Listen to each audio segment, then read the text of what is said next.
नमस्कार, मैं परिमल कुमार और किडोक्रेसी के इस प्लेटफॉर्म पे आप तमाम दर्शकों का बहुत बहुत स्वागत है। हमारे साथ डॉक्टर अमृता पाइन हैं, जो असिस्टेंट प्रोफेसर हैं institute of human behaviour and allied sciences, जिसको इहवास भी कहते हैं, और साथ में क्लिनिकल साइकोलॉजिस्ट भी हैं। मैम, सबसे पहले हम समझना चाहते हैं कि ADHD होता क्या है? ADHD is an acronym for a neurodevelopmental condition, neuropsychiatric condition, attention deficit hyperactivity disorder. Usually इसकी onset by 3 to 5 years तक देखा जाता है and it is the main symptoms जो होते हैं वो है inattention और hyperactivity and impulsivity. इनअटेंशन यानी अटेंशन हम देते हैं, सो इवन अगर आप एक बच्चे को पॉइंट करके बताएंगे कि यहाँ देख वो चिड़िया है, वो देखेंगे. सो अटेंशन तो है, but the capacity to sustain attention for the required period of time, वो उसमें कमी होती है. सो इनअटेंशन यानी ये नहीं है कि ध्यान नहीं दे पाते हैं. या अगर अटेंशन की बात करें कि अगर कोई चिड़िया ही है, मान लीजिए, उसको देखेंगे लेकिन वो बहुत ज़्यादा देर तक नहीं देखेंगे, ऐसा कुछ होता है. सो फ्लीटिंग ग्लांसेस देख लिए हैं, you have pointed, they have seen, but उसके ऊपर और कुछ नहीं, और they are looking at something else and they are asking you questions about. चिड़िया से शुरू होकर कुछ और में चले गए. हाँ, so we are looking at essentially sustaining attention and also being present when we are active attention. So मैं स्क्रीन देख रही हूँ, मुझे ध्यान है कि कोई बातचीत चल रहे हैं लेकिन रजिस्टर नहीं हुआ. So what we know as absent mindedness. और अक्सर इवन अडल्ट से दिस कि मुझे याद नहीं रहते हैं, but usually the problem is not because of memory, it is poor attention. So attention की क्वालिटी जितना सही रहेगा, the more we can retain information. अगर इन्फॉर्मेशन हमारे ब्रेन पे है, organisation capacity will be reflected in that. तो एक तो हो गया अटेंशन. दूसरा है hyper activity. Usually 2 years, 3 years, 5 years के बच्चे they will run around, so it's a good thing. But let's say a 5-year-old is not able to sit for 5 minutes. 2-year-old is not able to sit for 2 minutes or 3 minutes. And there is a task, कुछ काम दिया गया है कि आप एक rattle, 2-year-old rattle कीजिए से खेलिए, या तो किताब पढ़ा जा रहा है, आप पेजेस को टर्न कीजिए. अगर उनको समझ में आ रहा है लेकिन वो बैठ नहीं पा रहा है, या बैठ रहा है तो बहुत फिजिट स्क्वाम कर रहा है चेयर में, हिलता डुलता रह रहा है चेयर में, हाँ, या इधर उधर देख रहे हैं, या तो so that is hyper activity. या हम उनको एक जगह लेके जा रहे हैं, वो हाथ खींच के कहीं और लेके जा रहे हैं, they are pointing, they will come in to this room, they will sit for maybe half a second or 1 minute, and then they'll the first thing is that they might start shifting. And then they'll start climbing, they'll touch things, खुद को touch करेंगे, fidget करेंगे. So hyper activity is not just कि भागा दौड़ी करना. It can be a child is sitting but is constantly shifting and is rocking in the chair, but they could be paying attention to what you are saying, लेकिन वही है एक impatience. They might not wait for their turn, उनको तुरंत कुछ करना है, या बहुत लाउडली वो बात करते हैं. तो पेरेंट्स बात कर रहे हैं, वो बीच में टोक रहे हैं, बीच में बोल रहे हैं, या the parents are talking to another sibling और वो बीच में कुछ और चीज़ के बारे में बात करना शुरू कर दिया, या बच्चे को डांट मिल रहा है कि आपने ऐसे क्यों किया.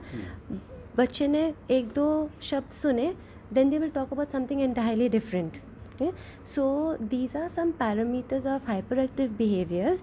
So it is not just कि भागा दौड़ी कर रहे हैं, वो बच्चा चेयर में भी बैठ सकते हैं लेकिन स्क्वाम, फिजिट, कुछ भी हाथ में चीज़ आ गया उसको कुछ करना, तोड़, इरेजर को लेके तोड़ देना, पेपर्स को लेके स्क्रिबल करना. So those kind of behaviors come under hyperactivity. Attention hyperactive. The third parameter is impulsivity. मतलब इसको impatience भी कहते हैं क्या? नहीं, impulsivity है कि हम कुछ निर्णय ले रहे हैं लेकिन आगे के नहीं सोच रहे हैं. हाँ, मुझे कुछ चाहिए तो तुरंत चाहिए. So for instance, the mother is serving food, Maggi, बच्चे को मैगी चाहिए, मम्मी ने मैगी बना के रखे हैं और मम्मी बता रहे हैं कि it's hot, don't touch it now, but the child can wait, the child is touching. Switches से मत खेलिए क्योंकि शॉक लग जाएगा, but the child is playing with the switches. या सीरियल से जा रहे हैं, इतना ज़ोर से भाग गए कि गिर गए. या बताया जा रहा है कि एक नया गेम है, the child is not waiting for instructions, शुरू हो जा रहे हैं. या नया टॉय मिला है, खोल के उसको तुरंत समझना नहीं है कि या ये क्या पापा करना क्या है है। इसको मत खोलो, तुरंत खोल लो। हाँ, they are not waiting. So it is basically not thinking through actions or thinking through decisions and taking action instantly. मुझे किसी ने मारा, मैंने तुरंत मार दिया, ये नहीं सोचा कि हमने कहाँ मारे, कितने ज़ोर से मारे।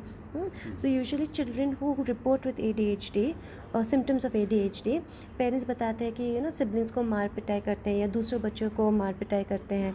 So not because they are aggressive, वो तो बाद में आएगा, बट वो इम्पल्सिव इतना ज़्यादा है कि मुझे किया है तो मुझे तुरंत करना है। So you will see these children, suppose एक ग्रुप में अदर चिल्ड्रन भागा दौड़ी करके खेल रहे हैं, they will immediately join in, they are also running. Game क्या है, क्या कर रहे हैं, it will come a little later. अच्छा, तो अटेंशन हो गया, हाइपर एक्टिव हो गया, इम्पल्सिविटी हो गई, और These are the main three things. Usually ADHD 3 levels categories के होते हैं. First is ADD, Attention Deficit Disorder. So hyperactivity नहीं है, impulsivity भी age appropriate है, but it is mostly inattentive. Inattention की वजह से जो भी functioning में तकलीफ़ें आ रही हैं. So ADD. The next is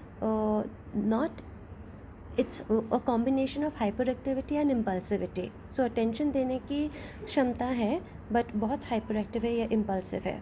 And the third category is a combined type. So AD with inattention as well as hyperactive and impulsivity. It's a combined type.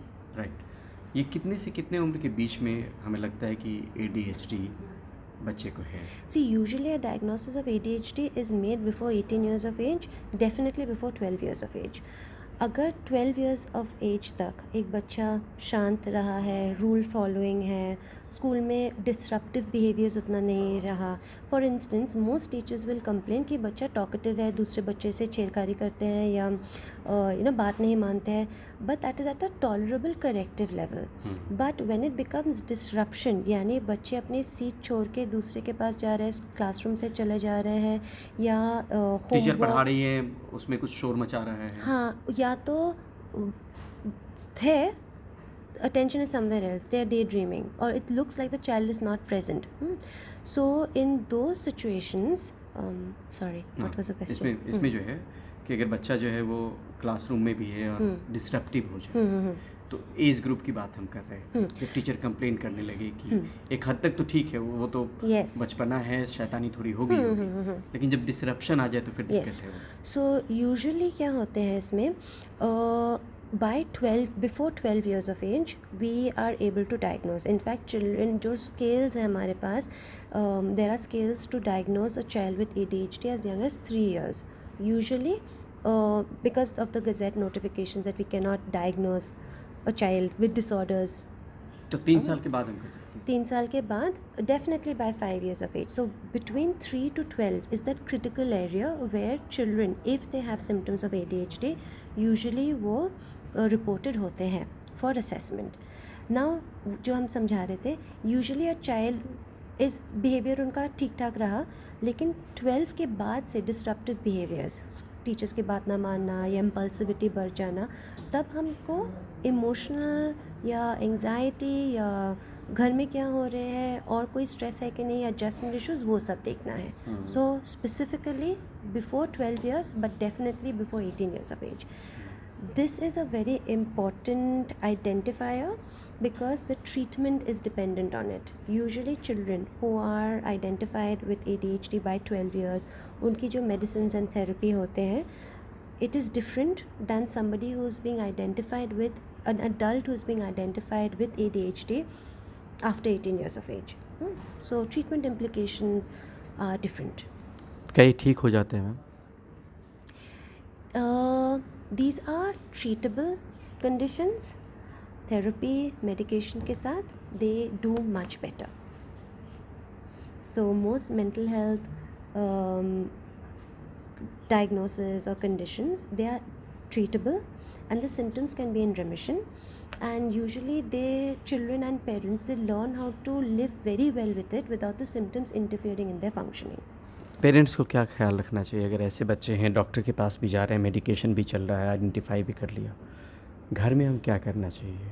एक माँ को, एक पिता को, भाई बहन को, अगर पता है कि बच्चा इस तरीके का है, उनको किस तरीके का एटमॉस्फेयर रखना चाहिए? Usually the moment a child is diagnosed and हमें और भी पैरामीटर्स देखना पड़ता है. फॉर इंस्टेंस इंटेलेक्चुअल फंक्शनिंग क्या है, because there are other comorbidities that can happen with ADHD. सो हमें एज पता रखना है, बच्चे की कैपेसिटी और functioning, intellectual functioning, any emotional और एनी बिहेवियरल इश्यूज़ भी है कि नहीं, and of course ADHD. So age of the child and the family. So let's say it is a young family, single parent families अगर है, या single child है, so the treatment approach will be a little different. So the first and foremost is identification and also family counseling, क्योंकि parents को समझना है what does ADHD mean. ये naughty child नहीं है, there's something else to it. So घर में the universal rules that we can think of is giving the child a very structured environment. किस समय उठना है, किस समय पढ़ाई करना है, study hours क्या होगा, खाने के टाइम क्या होगा. So the whole environment has to be structured, which is different from disciplining, but at least the child should know that this is what when I've woken up, हमें खेलना या TV देखना ये सब नहीं है. हमें उठ के अच्छा लगे या ना लगे, I have to brush my teeth. After this, breakfast. After this, maybe study or talk to somebody, attend school. So those kind of things. बच्चे की functioning abilities के अनुसार we have to train them. Essentially give them autonomy. So just because my child is impulsive, मैं उनको कुछ भी responsibilities नहीं दूँगी, या responsibilities दूँगी लेकिन as a parent I'm so afraid that वो निभा नहीं पाएंगे. So we have to take away that ambiguity. देना है उनको responsibility. Yes, but age appropriate and functioning appropriate. जो उनको वो कर चैलेंज, हाँ, उनको इस हाउस होल्ड रिस्पॉन्सिबिलिटी से चैलेंज नहीं करना है. उनकी इंटेलेक्चुअल फंक्शनिंग और उनकी एज अप्रोप्रिएट जो फंक्शंस है उसके हिसाब से चैलेंज करना है. So for instance he is going to school, vocabulary, different ways of thinking, storytelling, numerical function, reasoning, how do we solve puzzles, how do we solve problems, word problems, drawing, arts and crafts, even learning new skills like swimming या कोई sport या dance या कोई hobbies जहाँ पे बच्चे के interest है उसमें इन्वॉल्व करना जरूरी है, encourage करना ज़रूरी होगी. So structured environment, definitely having a hobby to pursue. Sometimes if the level of ADHD is very severe, games, individual games like swimming or learning some other extracurricular outdoor activities very helpful. Also instructions, parents को simple instructions देना है, repeat कर short instructions, simple instructions, and you can repeat it 2-3 times. So उसमें गुस्सा नहीं करना है कि बच्चे में improvement नहीं है, they are not trying. It is a given कि वो बच्चे नहीं सुनेंगे. So an instruction like study room में जाके थर्ड शेल्फ में जो ग्रीन बुक है वो आप लेके आइए. It's too much for the child with ADHD. We have to break it down. Simple, जो किताब वहाँ पे रखा है वो लेके आइए, और go to B. So essentially break down the instructions, give it repeatedly. Once the task is completed, appreciation is must, ना? Yes, and then move on to the next segment. And never challenge the symptoms.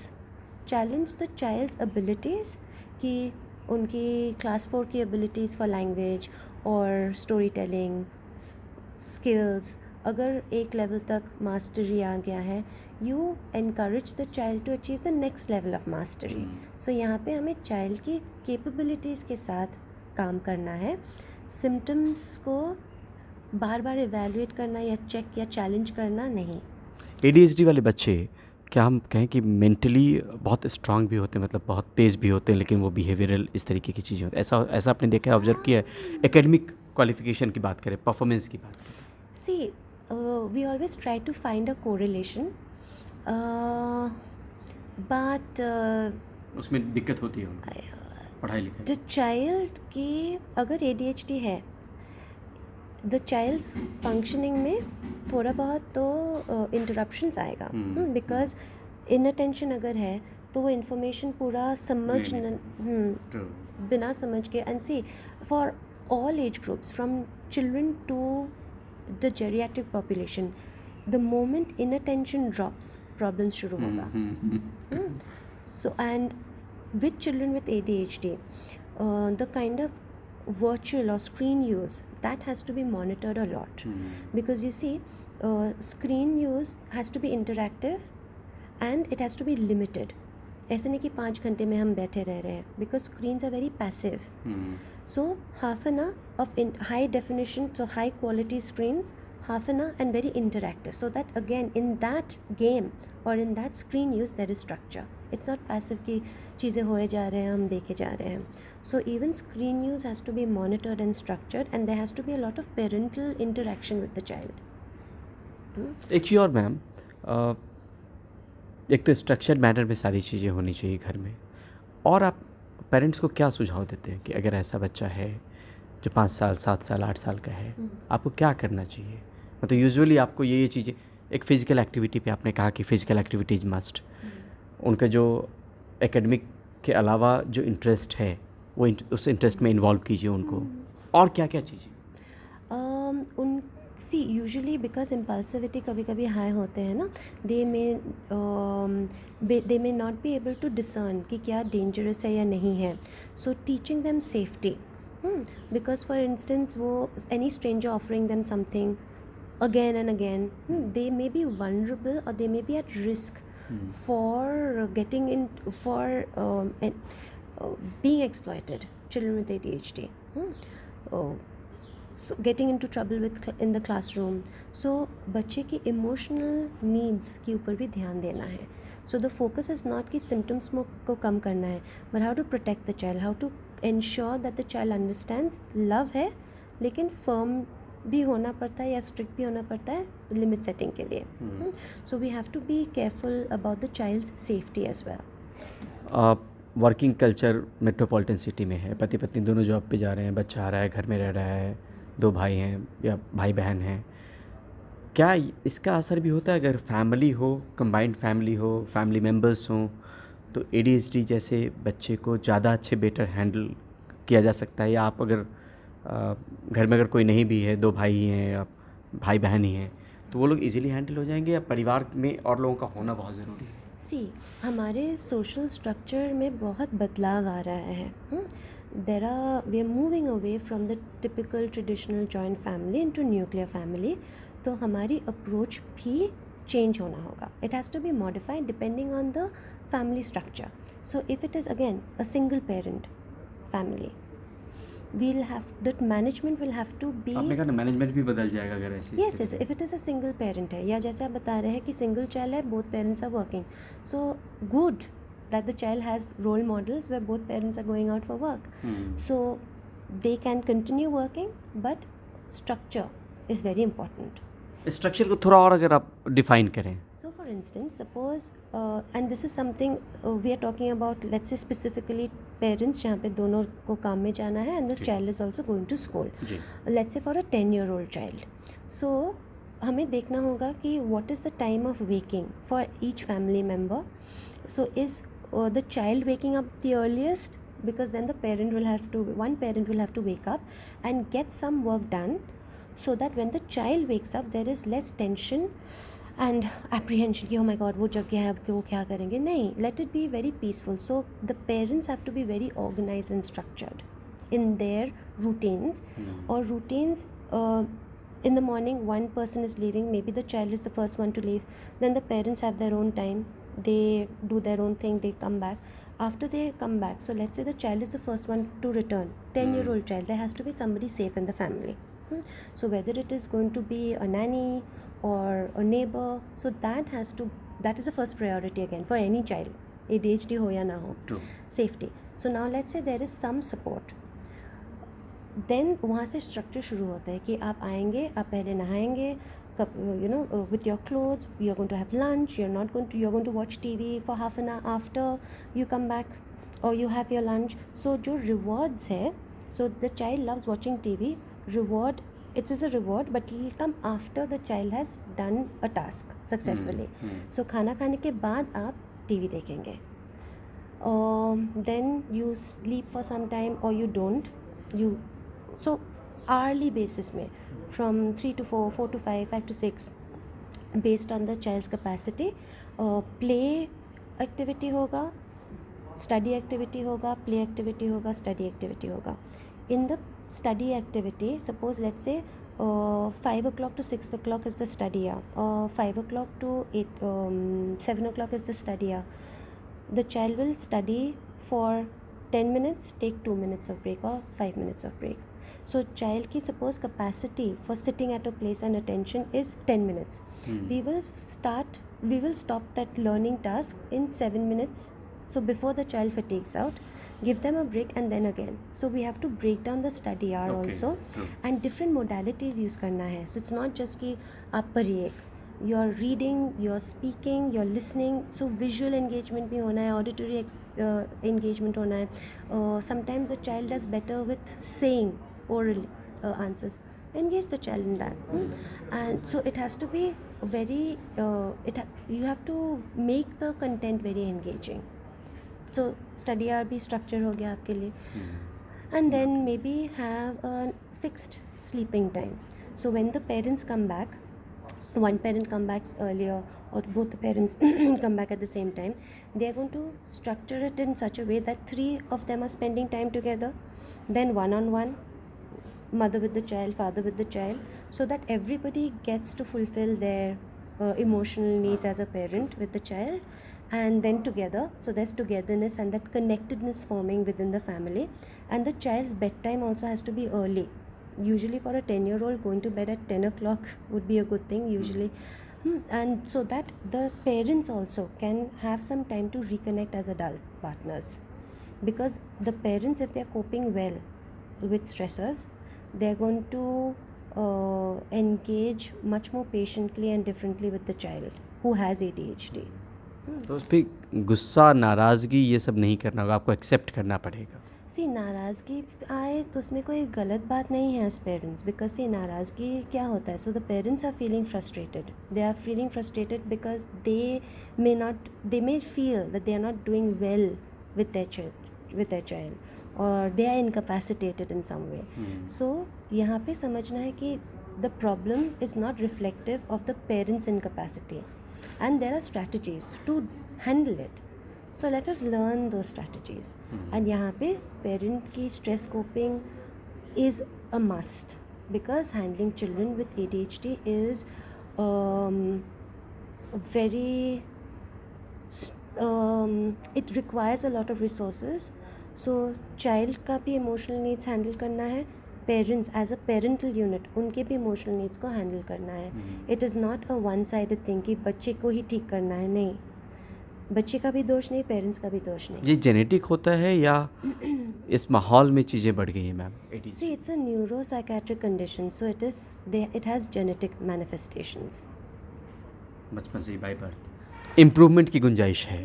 Absolutely, with treatment, and treatment is of many kinds. So there is pharmacotherapy, so medication बहुत severe होगा, so वहाँ पे सिर्फ behavior therapy से काम नहीं होगा, because attention ही नहीं बन रहा है. So what can we instruct? How can we expect the child to follow? So pharmacotherapy कुछ में शुरू करना होता है, कुछ में pharmacotherapy and behavior therapy, psychotherapy.